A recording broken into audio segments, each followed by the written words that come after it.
All right, I've got Jamie Bradford, my good friend, on today. Listen, we've talked about conference realignment from just about every perspective possible, but one thing that interests me is getting it from South Carolina. Now in the SEC, so not a candidate to go anywhere. You know, that side doesn't matter, but I, as a Florida State guy, think that UF is absolutely, and I'll just say it, terrified of Florida State getting into the SEC for several reasons. But the number one, just being them being on an equal playing field and Florida State not being lagging behind. I'll just ask it. What are your thoughts, or what are most Gamecocks' thoughts of Clemson potentially joining the SEC one day? So that is all right. Back up, go back 5 years or 10 years or any other point in your lifetime. 9.9 out of 10 people would say, absolutely not. No way. I mean, go back to 1992 when the Gamecocks got in the SEC. It's, nobody ever wanted to see that. It's a little bit surprising that there are actually there's a larger contingent now that would support that than not, for two reasons. One, it now would be, if the league stays, if they, I don't know that if they will or won't, but if they stay in an 8-game SEC schedule, that becomes part of it. Yeah. So you don't have 8+1. If it goes to 9, you don't have 9+1. You just have All what you right. have now. Yeah. Yeah. So you absorb the Tigers, and you're actually able to make your schedule. I don't know if it would, if I would say easier. I don't know exactly how they're going to schedule, but like the traditional model has been to schedule somebody from the ACC. If you look at the future schedules for South Carolina and you look back, NC State, North Carolina, Oh, yeah. got in 25, you got Virginia Tech coming up. You get Miami, and so on and so forth. So I don't if they ever went to a 9-game league schedule, maybe they keep one of those Power Fives and then still schedule G5, FCS, Wofford, whatever. I don't know, but I do know it would give them more flexibility from a scheduling standpoint. That's number one. The other side of that coin, though, TJ, is I think people are just so tired of Clemson being a part of the conversation, and they're like, put them in the SEC and let them get their rear ends kicked like the rest of us do. Like, you're not just going to run out and contend for the title every year if you're in this league. It's not going to happen. Florida State is better equipped to do that, in my opinion, and I think that a lot of people's opinion as well, because they're in the state of Florida and they've got their pick of the litter down there from kid. Like, you don't have to go very far. I mean, Florida State recruits nationally, we all know that, but you're still in the state of Florida, so Yeah. you get to recruit the state of Florida every year. Clemson, with their refusal to use the transfer portal and just want to recruit high school kids and this, that, and the other, and now you've got NIL coming into play, and you got all these things that are going that are actually affecting the traditional style of signing kids. They are signing kids, but that's going to start to affect them. So I think that there's a lot of people like put them in the SEC and just let them get beat. They might go 8-4, they might go 9-3, but it's not 11-1, it's not 12-0. Right. And so yeah, it's interesting. Some of the people that I'm very close to who had that hardline stance forever are like, hell with it, put them in the league. They don't. We can go schedule Western Kentucky, Yeah. and put another win on our schedule, and then also they have to play LSU, Alabama, Florida, Georgia. Georgia, Yeah. Tennessee every year, like we've got to do. If you had your pick, you get to pick any. Let's say they expand by two teams. Who are the two teams you're adding personally? Yeah, look, I've always felt like and it's not just because I'm talking to you. I've always felt like the Knowles fit. Now the Gators don't, and I, Florida, Georgia, and South Carolina have kind of always aligned in the fact that, like, nah, we don't need Clemson, Georgia Tech, Florida State in the SEC. Think there's different. I think that's changed a little bit. I think you add from a revenue sharing, like with Florida State, you're adding.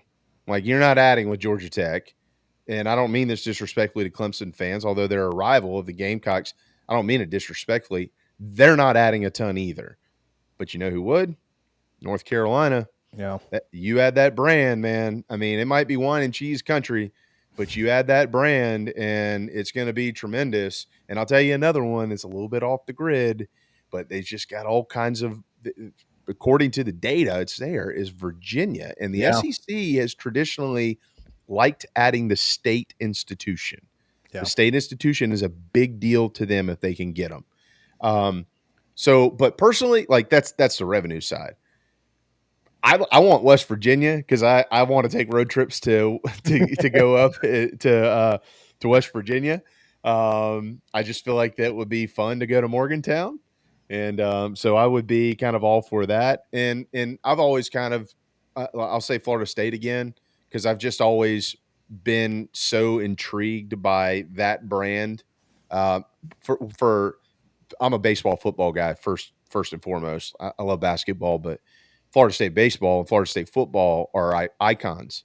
Yeah. And I think that those would be a tremendous add to the league. So I would probably say West Virginia and Florida State just from a road trip standpoint. It's very yeah, country roads, very not the answer at all I thought I was going to get, but I do like it. That's a different one for sure.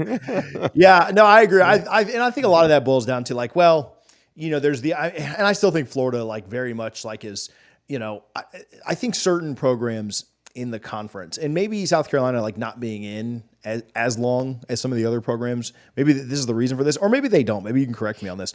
But some of the programs in the SEC, again, outsider perspective here, seem to tote the SEC banner a little bit harder. Mm-hmm.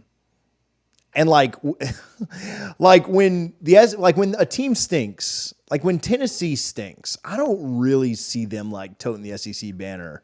But most of the time, that's probably because it was like Alabama was good and that's their rival, right? But like when Florida's bad, like at least the SEC is good. At least the conference is good. At least we play in a tough conference. We have the toughest schedule in the country. They'll tell you. So I think it's a little bit different with them now. I don't think they would think this, but I think some of those traditional ones like Georgia and South Carolina and Auburn, maybe different ones that like would compete geographically with Florida State and Clemson and others. I think they realize now that, I mean, those programs are going to be in either the Big 10 or the SEC at some point. And truth be told, the Big 10 is actually making more money in revenue payouts right now. Now, does that stay that way? If the SEC adds, like maybe it goes back the other way. But this idea of like, oh man, I think Florida's kind of perspective of like, oh, we'll just keep Florida State down in the lowly ACC. That's going to be gone one way or another either way. Like they're either going to be in the Big 10 or the SEC. And so like, who really cares which way it is? Yeah, I'm kind of with you. I think they fit probably geographically, rivalry standpoint, just everything else. They fit better as an SEC school program. I think, Clemson and Florida State feel like SEC programs, and they really always have. It'd be weird in the Big 10, but who knows, man? Like in 5 years, both conferences might just merge and it might just all be one big super league of the Big Two. So I don't know. I don't think it's that serious at this point, but we'll see kind of where it goes or who ends up getting added or when they end up moving forward with new teams. Yeah, I mean, there's just so many ways to have the conversation because you've got you can have the conversation from a revenue standpoint, which is where most of these conversations really in the back rooms, that's Sure. where they center around, of course.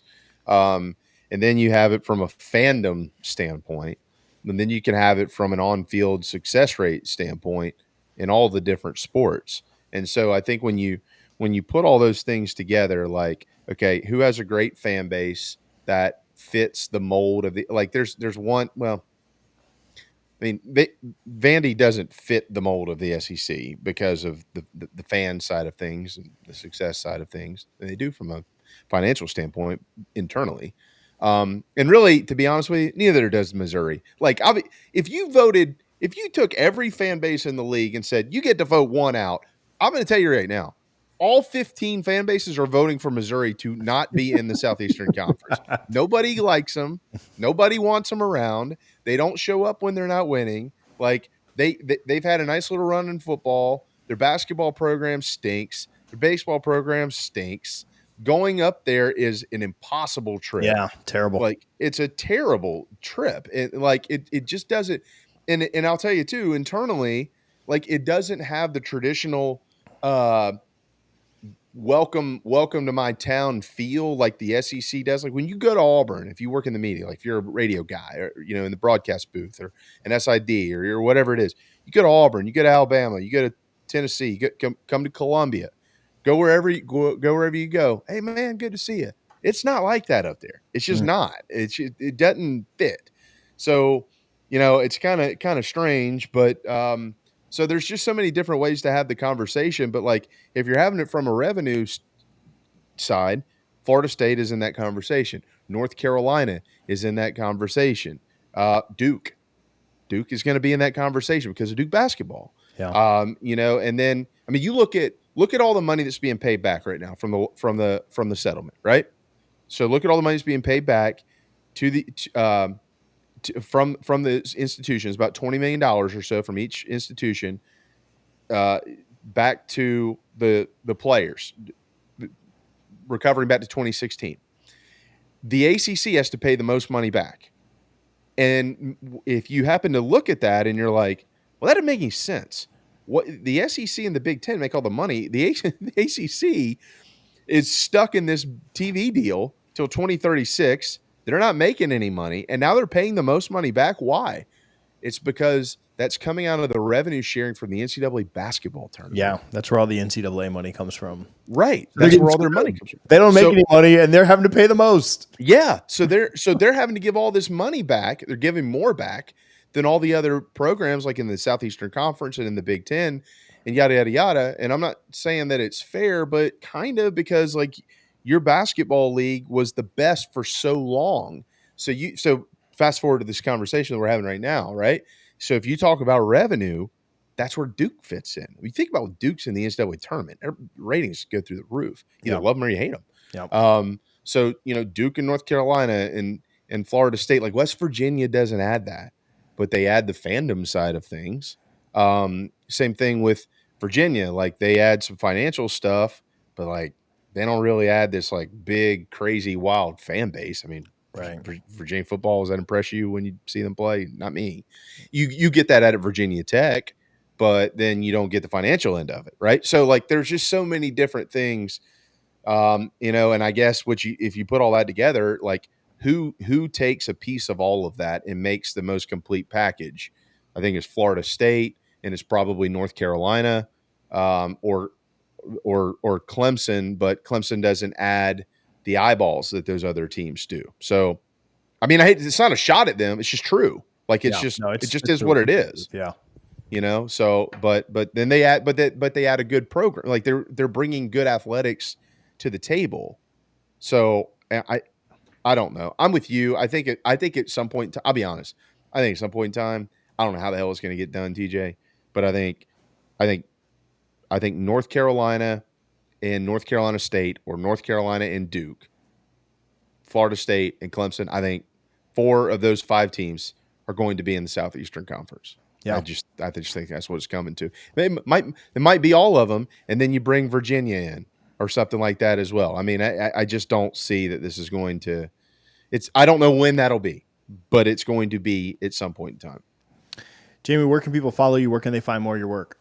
Yeah, man. Download the Chief Sports app. Download the Chief Sports app in your phone, or what do you call those things? iPad or Google device. I can't even remember what they're all called now. But it's a free app, and you can watch all of our programming just by downloading that app. Awesome. I appreciate it. We've talked a ton about conference realignment on here. If you guys have missed any of that, you can click on the screen now. Jamie, thanks for joining me, man. You got it, brother. Thank you. Always. Appreciate it. Thanks, buddy.